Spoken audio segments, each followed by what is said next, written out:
oye, no me hagas eso. ¿Por qué me quieres hacer eso? Eso es doloroso. Para mí es doloroso. Me quema, me perjudica, me puedes consumir totalmente si tú me enciendes. Y le dice el señor Cerillo, sí, pero es necesario. Yo para esto nací, para ser parte de luz. Pero tú, ¿quieres que no te encienda? Porque si yo no te enciendo a ti, tú no vas a cumplir tu propósito. ¿Quieres permanecer así? Dura, estática, sin haber hecho nada, sin propósito para la vida. Y se quedó pensando la señora Vela. Y le dice el señor Cerillo, mira, para mí mi vida es muy corta, soy muy pequeño, mi luz es pequeña, mi flama es pequeña y se consume rápidamente. Pero tú tienes mucho más que yo. Mira todo lo que tú tienes de potencial para dar luz. Necesito hacer esto. Porque si yo te enciendo a ti y te paso mi luz, habré cumplido mi propósito en la vida. Y la señora Vela se quedó pensando, pero es que es doloroso, me va a consumir toda. Dijo, sí, pero ¿sabes qué? Tú ya habrás también cumplido tu propósito, el ser luz. Tú y yo nacimos para ser luces. Y yo necesito pasarte mi luz para cumplir mi propósito. Y tú debes cumplir también tu propósito de ser luz en esta vida. Ya casi por consumirse, el señor Cerillo le dijo a la señora Vela, está bien, préndeme, enciéndeme. Y entonces le dijo el señor Cerillo, mira, de esta manera todo ese dolor, todo eso que te vas a consumir, se va a transformar en dos cosas importantes. Vas a dar luz y vas a dar calor a todos aquellos que te rodean. Y entonces dijo la señora Vela, enciéndeme. Ahora vamos a encender a la señora Vela.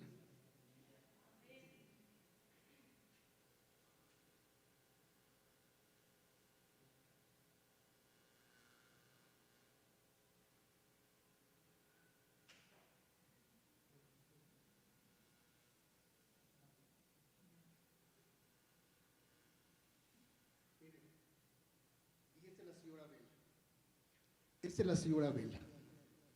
Ahora, para ella es dolorosa lo que va a pasar, pero ese es el propósito de la vela, el que sea luz. Hermano, tú y yo también tenemos que ser luz. Tal vez pasamos a veces por cosas dolorosas, cosas que nos duelen, cosas que no entendemos en la vida, pero el Señor quiere que seamos luz, que cumplamos ese propósito de vida que el Señor nos ha marcado. Pasamos por problemas, sí, todos pasamos por problemas, hermanos. No estamos exentos de ellos. Y si es doloroso, sí es doloroso. Hay personas en nuestras vidas que han pasado, que pueden ser un cerillo, que es muy corta su vida. Pero ¿sabes qué? Ellos también cumplen un propósito. Y estoy seguro que ya lo cumplieron. Y es que en su momento fueron luz para nosotros. Ahora nosotros tenemos que ser luz para las personas que están a nuestro alrededor. Como ejemplo ahorita con mi hermano,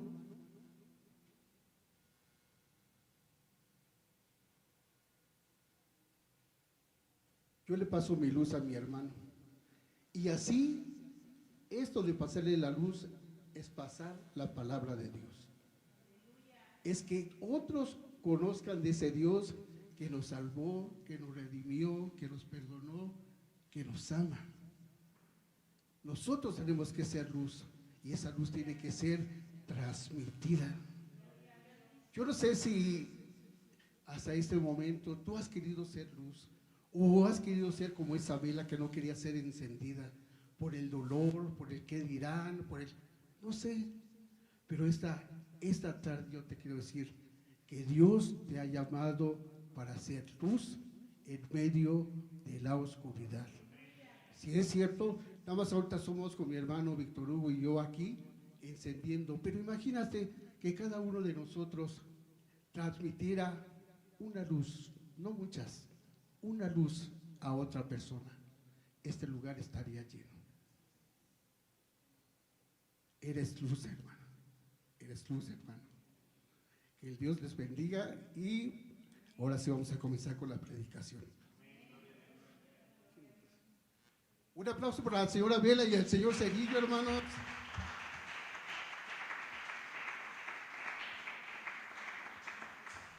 Qué público, qué público. Yo quería un público más animado, más gozoso, más. Pero bueno.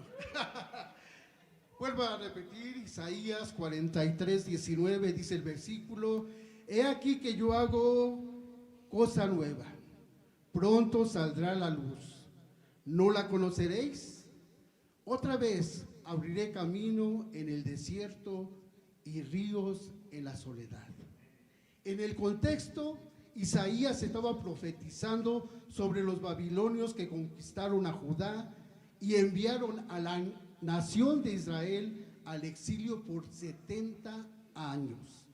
Isaías profetiza no solamente sobre el cautiverio de Israel, sino sobre el juicio que iba a venir sobre Babilonia por lo que le hicieron a Judá.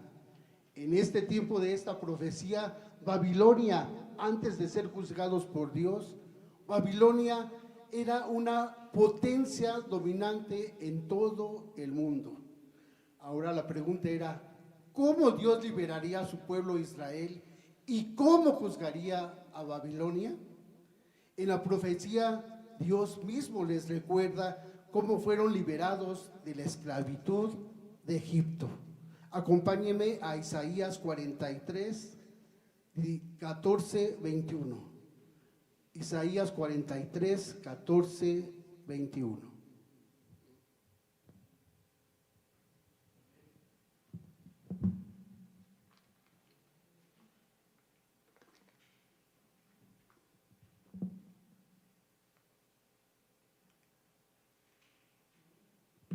La palabra dice así: así dice Jehová, Redentor vuestro, el Santo de Israel.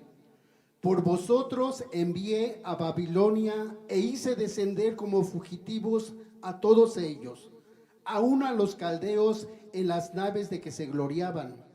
Yo Jehová, Santo vuestro, Creador de Israel, vuestro Rey. Así dice Jehová, el que abre camino en el mar y senda en las aguas impetuosas, el que saca carro y caballo, ejército y fuerza, caen juntamente para no levantarse, fenecen, como pabilo quedan apagados. No os acordéis de las cosas pasadas, ni traigáis a memoria las cosas antiguas. He aquí yo hago cosa nueva, pronto saldrá luz, ¿no la conoceréis? Otra vez abriré camino en el desierto y ríos en la soledad. Las fieras del campo me honrarán, los chacales y los pollos del avestruz, porque daré aguas en el desierto, ríos en la soledad, para que beba mi pueblo, mi escogido. Este pueblo he creado para mí, mis alabanzas publicará. Así como Dios derrotó a los egipcios, a que lo habían esclavizado al pueblo de Israel, así Dios iba a juzgar también a los babilonios. Es importante que hay dos cosas importantes que se podemos sacar de estos versículos. La primera es que siempre podemos confiar en Dios por las cosas que Él ya hizo anteriormente en nuestro pasado. Dios hizo algo importante en tu vida y en mi vida.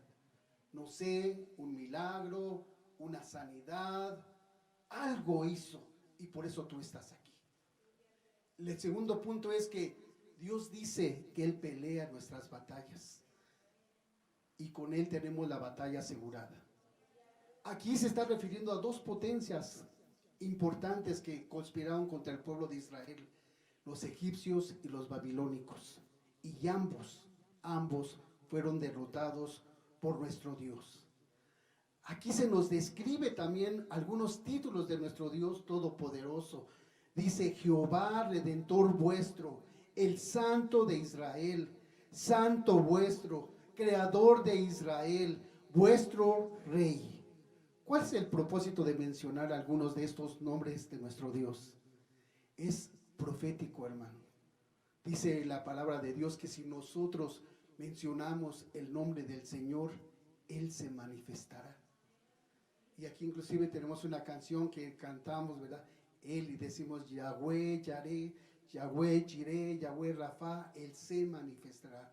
Cuando tú invocas el nombre de nuestro Dios, no estás invocando cualquier cosa, mi hermano, estás invocando al Rey de Reyes y Señor de Señores, a ese Dios todopoderoso que cuida y guarda de ti y de mí, ese Dios que hace maravillas, ese Dios que para muchos se nos hace imposible que esté tan cerca de nosotros, pero está. Él es, mis hermanos. Amén. ¿Cuántos hemos visto la película donde el pueblo de Israel va cruzando el río Rojo, el mar Rojo, y de repente se abren en dos columnas los mares y el pueblo de Israel pasa en seco? ¿Cuántos han visto esa película? Es una película muy, muy bonita, o sea, nos conmueve, dices, qué grande es Dios, ¿cómo puede hacer todo eso? El pueblo de Dios tenía una promesa de parte de Dios, les había prometido una nueva tierra, una tierra de bendición, una tierra donde fluye leche y miel, pero ellos tenían una promesa. Para poder ir allá tenían que conquistarlo. No nada más era cosa de ir, sino había que ir y conquistar esa tierra. Y eso pasa muchas veces también con nosotros. Tenemos promesas que Dios nos da, nos dicen de cosas que podemos hacer o que queremos hacer. Vienen ideas a nuestra mente que queremos hacer en lo personal o por medio de nuestros hijos. Pensamos que queremos, no sé, si está chiquito, que lleguen a ser buenos profesionistas, que puedan ser buenos hombres, buenas mujeres. Tantas cosas que pone Dios en nuestra mente, pero para que se logren hay que conquistarlas, hay que luchar por ellas, hay que pelear por ellas. No nada más nos vienen porque lo queremos, hay que luchar, hay que batallar por ellos, mis hermanos.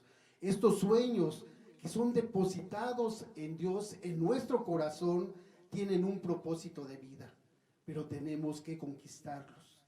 Charles Spurgeon dijo: un sueño o un propósito de Dios fue el regalo que Dios nos entregó, pero el trabajar para hacerlo realidad es el regalo que nosotros le damos a Dios. El pueblo de Dios tenía la promesa que les iba a dar una nueva tierra, un nuevo comienzo, una nueva bendición, porque ellos habían permanecido 400 años en esclavitud. 400 años en esclavitud. Imagínense, hermanos, la persona que llegó como esclavo, sus hijos fueron esclavos.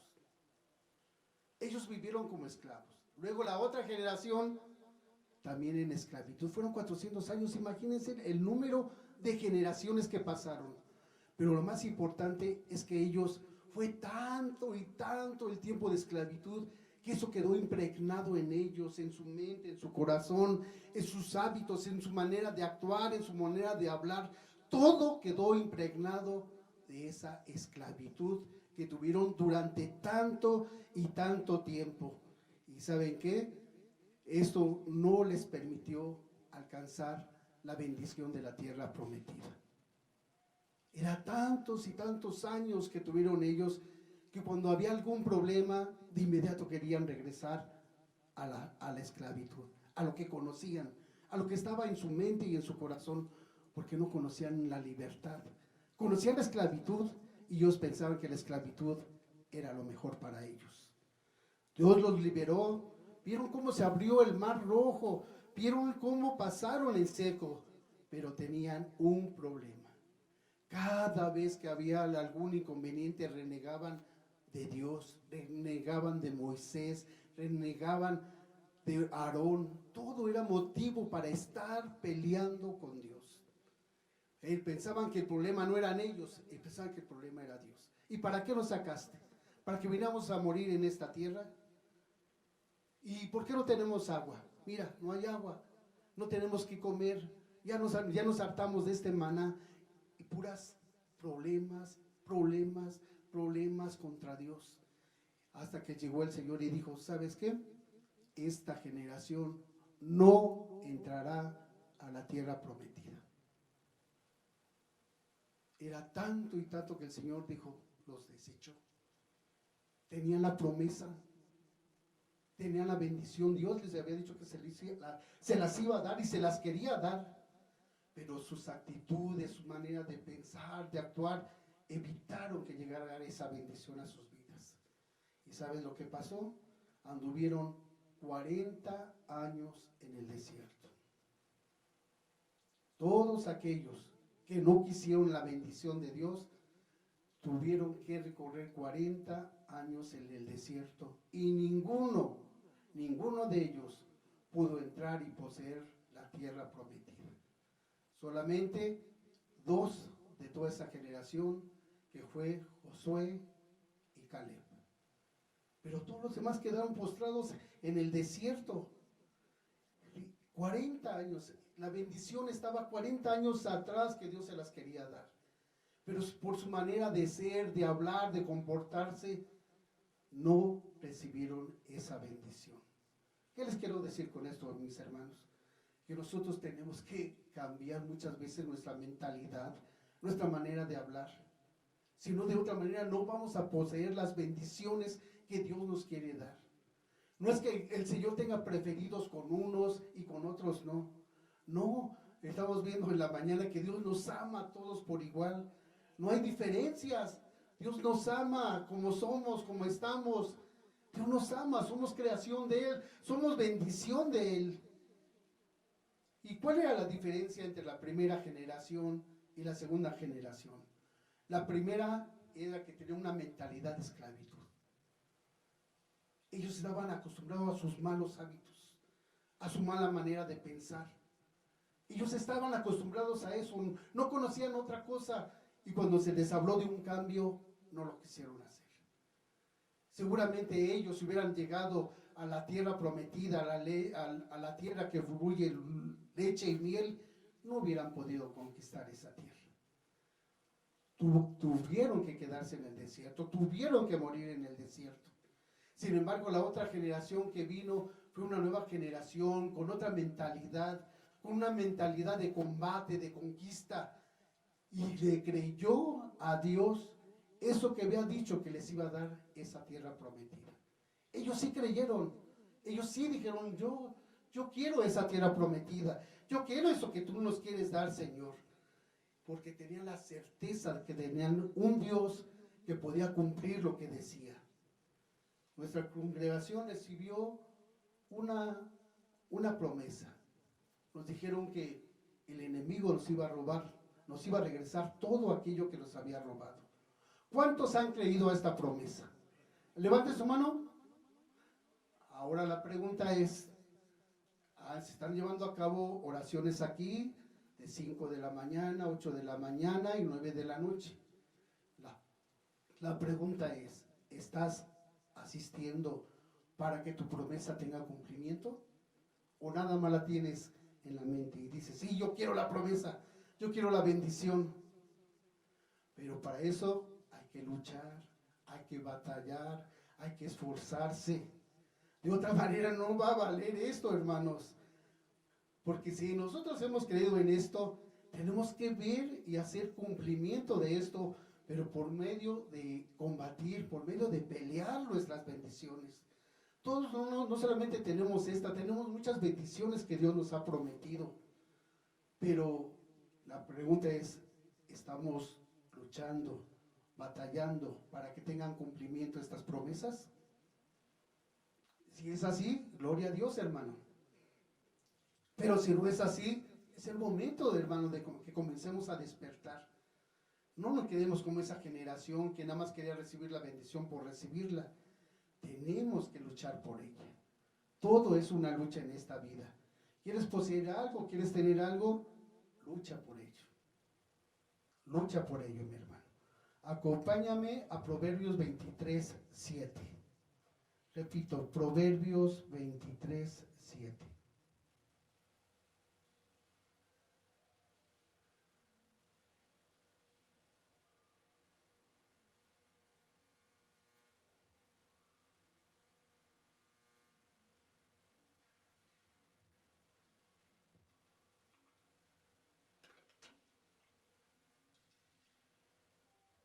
Dice la palabra, porque cuál es su pensamiento en su corazón, tal es él. Come y bebe, te dirá, mas su corazón no está contigo. En otras palabras, soy lo que mi pensamiento engendra con el tiempo, y yo sigo alimentándome con mi pasado, si me sigo alimentando con mis derrotas, con mis fracasos, con mis pecados pasados, me voy a desalentar. Hay que cambiar nuestra mentalidad, mis hermanos, a cantidad de conquistadores, de ganadores. Yo en lo personal me crié en el estado de Veracruz, en la provincia de Veracruz, y yo nunca pensé llegar a ser profesionista. Yo pensé que mi vida iba a ser en la provincia, con mi abuelo, administrando o trabajando las tierras de mi abuelo, y ahí iba a crecer yo, y ahí me iba a casar, iba a tener muchos hijos, como en la provincia tienen todos muchos hijos, 10, 12, 15, ¿no? En la provincia sí están gallos. Dije, no, yo creo que voy a tener una familia numerosa, así igual y todo. Pero el Señor tenía otros propósitos. Entonces, yo dije, no, me tuvieron que traer a la Ciudad de México porque en ese entonces no había secundaria allá, entonces me trajeron a la Ciudad de México y me encuentro con la desilusión de que tengo un padre alcohólico irresponsable. Entonces mis expectativas de ser alguien en la vida disminuyeron. Dije, no, pues ahora menos, voy a ser alguien en la vida. Y eso marcaba mucho mi vida porque mi padre, yo nunca recibí una caricia de mi padre, yo nunca recibí un abrazo, un aliento, nada. Recibí regaños, golpes de parte de él, y todo eso marca la vida de un niño. Todo eso nos marca. A mí me marcó. Y a raíz de eso me volví una persona muy agresiva. Agresiva, todo me parecía mal. No, era un relajo. Porque traía ese dolor dentro. Pero por fin llegué a los pies de Cristo. Y Él comenzó a hacer una transformación de mi vida. Él comenzó a hacer que yo pudiera, por medio del perdón, llegar a querer a mi Padre. El poder perdonarlo a Él. El decirle, ¿sabes qué? Sí me dolió mucho todo lo que tú me hiciste y en el nombre de Jesucristo te perdono. Y lo perdoné, lo solté, porque me estaba afectando muchísimo. Tuve que tomar la decisión de dejar todos esos recuerdos pasados. Y de esa manera yo pude perdonar a mi padre y recibir las cosas nuevas que Dios me tenía preparadas. Pero una cosa tengo claro. Dice el apóstol Pablo, olvidando lo que queda atrás, prosigo al supremo llamamiento, prosigo a la meta.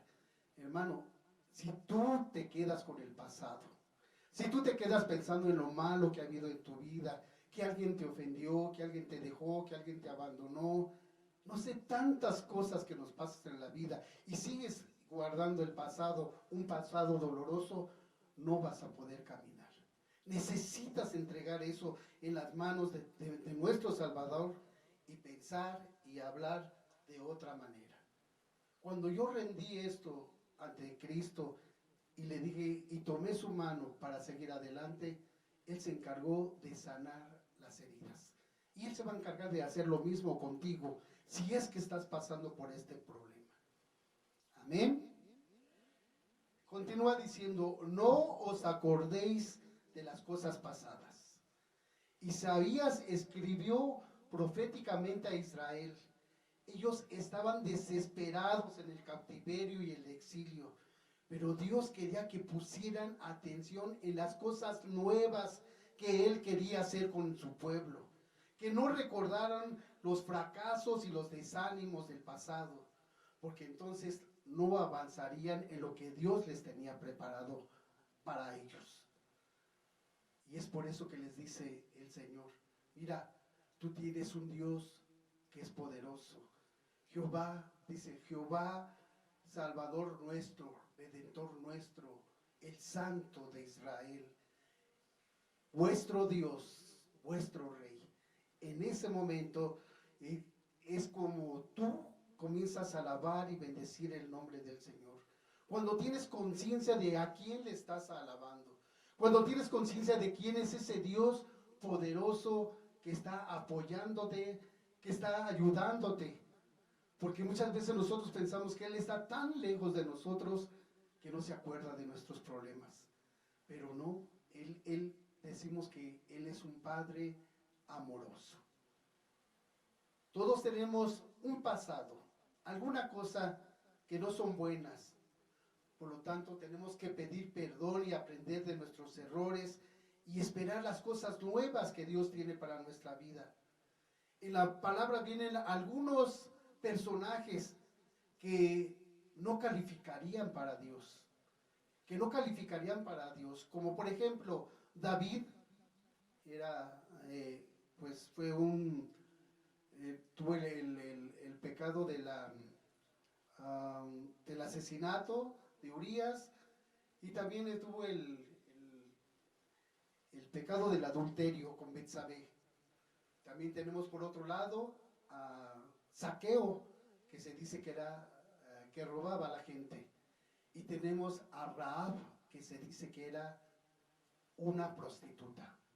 Si nos damos cuenta, diríamos, no, pues ellos no califican para con Dios, pero hicieron una cosa muy importante. Ellos se volvieron de su mal camino. Ellos confesaron su pecado. Ellos se arrepintieron de él y entonces ahora aparecen en la Biblia como ejemplo para cada uno de nosotros. Cuando nosotros vemos esto, dicen, bueno, pues si ellos calificaron, ¿por qué nosotros no? Tenemos todas las aptitudes para hacerlo. Ese mismo Dios que estuvo con ellos es el mismo Dios que está contigo y conmigo en todo momento. Ahora es nuestro turno, el turno de un nuevo comienzo, de una nueva historia. Hagamos de nosotros cosas buenas. El Señor nos está entregando nuevos tiempos, hermanos. Nuevos tiempos vienen. Ahora estamos pidiendo en oración que se nos devuelva todo lo que el enemigo nos robó. Y la pregunta es, ¿y cuando te los devuelve el Señor, qué vas a hacer con ellos? Porque si los vamos a volver a desperdiciar, pues hermano, no tiene caso. Pidamos la sabiduría del Señor. Amén. ¿Alguna vez te has preguntado cómo Dios pudo perdonarme? ¿Cómo Dios pudo perdonarme? Acompáñeme a Jeremías 31:34. Repito, Jeremías 31:34.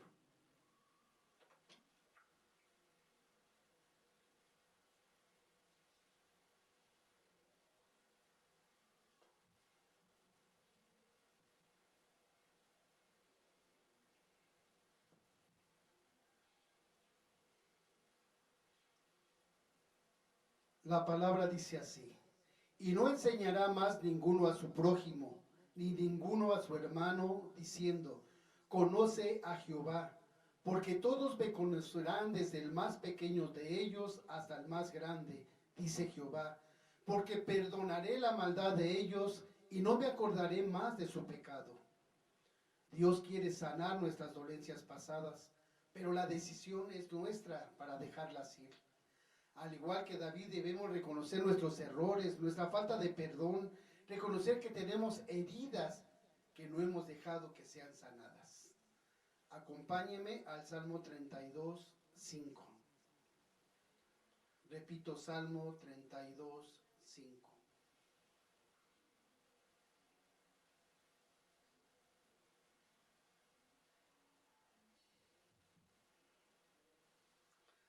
La palabra dice, mi pecado te declaré y no encubrí mi iniquidad. Dije, confesaré mis transgresiones a Jehová y tú perdonaste la maldad de mi pecado. Después de habernos exhortado a dejar el pasado, nos dice, he aquí que yo hago cosa nueva.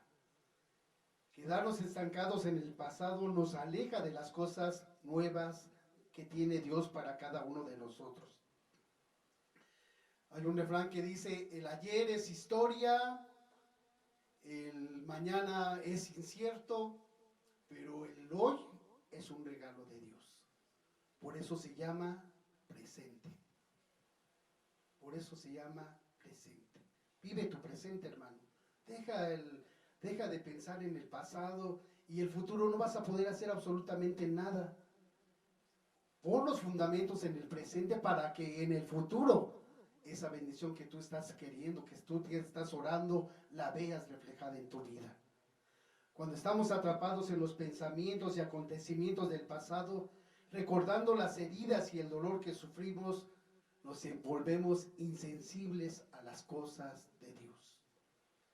Dios se está moviendo, Dios está haciendo cosas, pero nosotros no lo vemos o no lo queremos ver por estar enfrascados en el pasado o pensando en un futuro incierto. Vive tu presente, mi hermano. Debemos tener nuestros ojos puestos y fijados en el poder de nuestro Señor y Salvador Jesucristo. Acompáñame a Hebreos 12:2. Hebreos 12:2.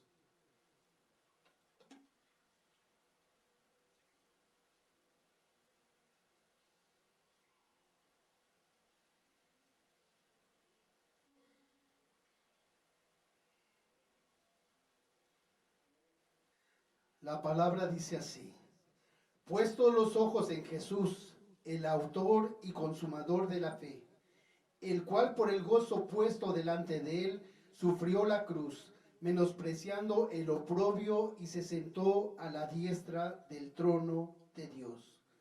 Dios no quiere que vayamos por la vida viendo por el espejo retrovisor. Dios quiere que miremos hacia adelante. Viene algo nuevo de parte de Dios. Y hay que prepararnos para esto, mis hermanos. Hay que prepararnos para lo nuevo que Dios quiere traer a nuestras vidas. Luego continúa diciendo, otra vez abriré camino en el desierto. Con la expresión otra vez, quiere decir que las veces que sea necesario que Dios intervenga en nuestras vidas, Él lo va a hacer. Otra vez, otra vez, otra vez te daré sanidad, otra vez te daré provisión, otra vez te consolaré. Y tantas cosas que el Señor nos puede hacer, dice otra vez. O sea, la misericordia de Dios no se acaba. La misericordia de Dios es grande, mis hermanos. Dios estaba afirmando esto en el pasado, cuando el cautiverio de Babilonia, al regreso, cuando les promete que iba a regresar al pueblo de Israel de Babilonia, había muchos kilómetros de distancia de Babilonia para el pueblo de Israel. Pero el Señor les había prometido que los iba a volver nuevamente a su tierra. Había muchos kilómetros de distancia. Sin embargo, les dice, otra vez abriré camino en el desierto. ¿Qué le está diciendo? ¿Sabes qué? Dice el Señor, mira, así sea un desierto, yo te voy a abrir camino. Así sea un desierto, yo te voy a proveer de aguas. Así sea un desierto, yo te voy a cubrir de las fieras del campo. Eso es lo que le estaba diciendo. Yo estoy contigo, yo no te he dejado, yo sigo aquí. Si bien es cierto, Israel estaba en cautiverio y en exilio, fue por su desobediencia, no es porque Dios lo hubiera querido. Y muchas veces nos pasa así. Sufrimos consecuencias no porque Dios haya querido castigarnos, o porque sea un Dios malo y que está esperando nada más que tú y yo hagamos algo para que suframos las consecuencias. No, mi hermano, no está esperando para castigarnos. Sufrimos muchas veces consecuencias de lo que nosotros hacemos. Eso es lo que pasa. Pero el Señor dice, mira, reconcílate conmigo, pide perdón, reconcílate conmigo y mira, la bendición te va a seguir todavía. Mi bendición, mi mano no se ha parado, yo te sigo bendiciendo, te quiero tal como eres, pero reconcílate conmigo, pide perdón y mira, volvemos a otra vez. Es como un padre con un hijo. Por mucho que uno no quiera a su hijo, que luego nos hacen enojar y demás, nos molestamos con ellos. Bueno, tal vez ustedes llevan una vida bien con sus hijos, Yo peleo mucho con mi hijo, pero bueno, luego inclusive hasta me deja de hablar él. Él me castiga así, él me deja de hablar. Ya sé que está enojado, ya, bueno, entonces no. ¿Vas a ir a comer? No, provecho, que te vaya bien. Ah, bueno, está bien, ya me voy a comer. Pero ¿sabes qué? Aún así, con esas peleas, y cuando ya se da cuenta él de que las cosas no eran como él pensaba, ya viene, ¿sabes qué, papá? Perdóname, perdóname. Pero ¿será que nosotros, cuando no viene el hijo a pedir perdón, ya por eso ya no es nuestro hijo, ya no lo queremos? Sigue siendo nuestro hijo, sigue siendo nuestro hijo, sea como sea, sigue siendo nuestro hijo. Esto mismo pasa con Dios. Lo que Él único que quiere es una reconciliación. Lo único que quiere es que nos reconciliemos con Él y las bendiciones que Él tiene para nosotros siguen siendo nuestras. La herencia de bendición sigue siendo nuestra, mis hermanos. Lo único que nos pide es reconciliación. Amén. Así que te dice, mira, no te preocupes. Sí, estoy pasando por este problema, tengo escasez, tengo enfermedad, tengo este problema. Pero dice, ¿sabes qué? No te preocupes. Otra vez abriré ríos en el desierto. Habrá aguas en la soledad. Esa es la promesa del Señor. No te preocupes, yo estaré contigo. En el mes de agosto viajé en avión a la ciudad de Monterrey. Y para que uno comenzara llegas al aeropuerto y bueno, ya llevas tu boleto de avión y pasas en una primera